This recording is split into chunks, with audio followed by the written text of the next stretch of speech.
drop coverage. Now he's a liability at this point. I'm not gonna lie. You can't have a drop coverage big with a guard who can't get around screens. So you're just cooked. Yeah. Brook Lopez is becoming unplayable. So like it's a myriad. That's the problem with box score watching. Like people will tell you Brook Lopez is a elite defender because he averages 2.7 blocks, but he's really like a liability out there at this point. I think age. Oh yeah, Joe does think he's. Let me ask you this: if somebody's a liability out there, are they really a good defender? No, The way It depends. It depends how easy to exploit their liabilities are. Yeah, I was gonna and say, it also depends on the team. You think it's easy to exploit? Brook Lopez on this team is very easy to exploit. Yeah, so I wouldn't say Brook Lopez is a poor defender because of that. It's more so because of scheme. If you're trying to implement a scheme that doesn't play to that defender's strengths, of course he's going to be susceptible to being more liable. but if you can only defend one way though, like he can only play in a deep drop. No, that the thing is how in NBA you're going to go with player strength, whether it's offense or defense. There is no player is great at all assets of one side of the ball. So you're going to put them in favorable situations to make them more impactful. So whether not case of Brook Lopez, I'm not going to put him at a high drop when he's a 36-year-old slow-footed 7'2" big. That's dumb. Yeah, well, that, of course, it's going to look like that's not what. But that goes into him being a liability because we need a specific way to have you on the court so that you could be a positive on defense. And that's it's misutilization. Like for example, Dub, I'm not going to run post-up plays for Steph Curry. I'm going to use what Steph Curry does well to get him optimized possessions. It's the same thing for defense. Same exact thing for defense. Yeah, but what about Brook Lopez? That you're talking about? What Joe's saying is that they keep having a deep drop because literally, honestly, he can't do nothing else. He can't guard up. He can't cover space like that. Like he just can't. He can't do nothing else besides that. So Joe's point is, if that's the only thing that you're good at, or that's the only thing that you can be very serviceable at, like how can you even classify you as a good defender? Let's for example. But I'll give you a better example. Dub. I'll give you AD. Go ahead. AD is regarded as one of the best, arguably the best defender in the league, right? But even though he can switch on wings or guards in situations, it's not ideal for us to have a scheme predicated on that. Why? Because he's more impactful as a roamer, as a help defender. It's so crazy. AD would disagree with you himself. He literally has said himself, I think they should have me switch way more. No, he said that in the pick and roll situation, Dub. I saw the whole Okay. The pick and roll situations. That's not what I said.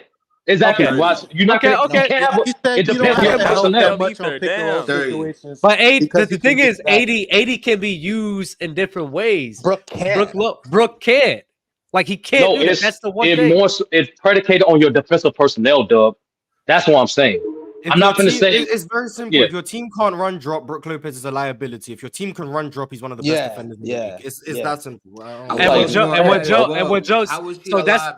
But that's the issue. Because if you can't run drop with Brook Lopez, you can't do anything else. What I was trying to say was also he's probably over. But that's the issue. How are you a good? No, my bad. But that's the issue. He's good at what he does. That's what I'm saying. Yes, he's good at.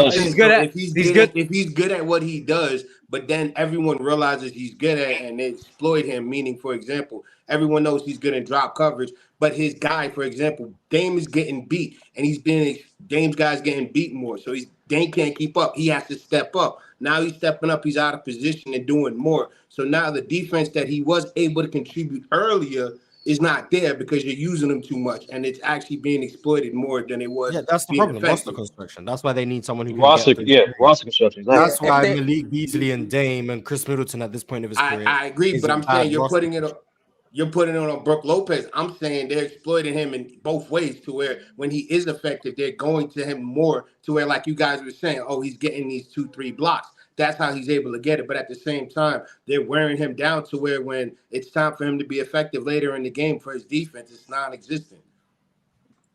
I don't know about that. Well, basically, that's what I see. The way that they've been using Brook Lopez, it's like he's doing what he's supposed to be doing, but it's not up to the standard because there's more work for him to do because of Dame and their inconsistency as a team. So it doesn't. I can get with that, as in he has a larger burden, so it's wearing him down. I think he's his best used in the drop. Weren't they running him like high in the beginning of the season? And he was they were running. They were cooks, using him. bro. They were using him. How would I best? And y'all also They were forget they just using got him a new as like. coach. They were trying to use him. They would like use him as to apply ball pressure to like try and force turnovers, and he's so slow-footed that he can't recover. And like they'd use him like kind of like how they use Marc Gasol in Toronto, but he's just not mobile enough to get around the court, so it just wasn't working. Joe, do you think Brook Lopez is a good defender? Like Mark said, I think he's good at what he does. But if you're able to be exploited like this badly, I don't know how I could call you a good defender. But the only reason he's able to be like, exploited is because of Dame and Beasley.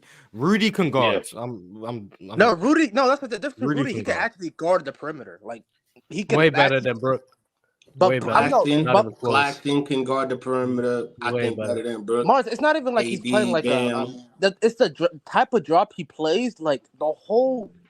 Basically, you could step. But last year, Brook wasn't playing as deep a drop as he's playing now. Yeah, last year, Brook was playing a higher drop, and that's because Drew Holiday could get through screens.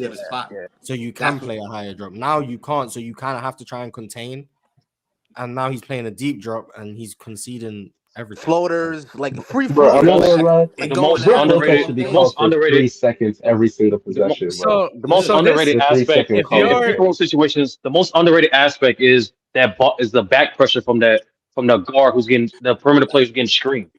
How they're recovering matters more than anything. Yes, the coverage starts with what the low man does. So there's a big how he's covering the roll man and the guy who's coming off the screen. But that guy who's getting screened, his ability to recover, his ability to give back pressure, threaten the shot from the side or from behind, that's so undervalued, extremely undervalued, and it's very important. Well, go ahead, Doug. Beasley shouldn't. No, I just think I think the disconnect here is basically is like this, like just because you have the pieces there, like for Brook Lopez, for example, last year with Drew Holiday and everything. I think the point that Joe's mainly getting at is when you have those pieces going for you, and what you do, nobody's saying he's a bad rim protector, right? So he's a good rim protector.